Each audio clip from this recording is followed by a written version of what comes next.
बॉलिवूडचा superstar Shahrukh खानने सांगितले की लहानपणी तो कॉमिक पुस्तकं विकत घेण्यासाठी ओळखीच्या लोकांकडून किंवा मित्रांकडून पैसे उधार घ्यायचा। त्याला त्या पुस्तकांच्या व्यक्तिरेखा फार आवडायच्या। शाहरुखने निकलोडियन किड्स चॉईस अवॉर्ड्स 2016 मध्ये आपल्या लहानपणीच्या काही आठवणींना उजाळा दिला। निकलोडियनच्या वार्षिक पुरस्कार सोहळ्यात शाहरुखला किड्स आयकॉननेही सन्मानित करण्यात आले।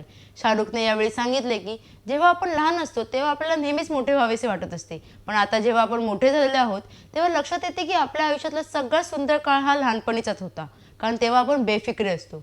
मला आजही आठवते की लोटपोट कॉमिक्स मला फार आवडायचे। ते विकत घेण्यासाठी मी अनेकदा नातेवाईकांकडून किंवा मित्रांकडून पैसेही उधार घ्यायचो। मी कितीही थकलेलो असलो तरी आजही मला कार्टून्स बघायला फार आवडतात। मी घरी झोपण्याच्या आधी रेकॉर्ड करून ठेवलेले कार्टून्स नेहमी पाहूनच झोपतो। अधिक माहितीसाठी पाहत राहा लोकसत्ता.com।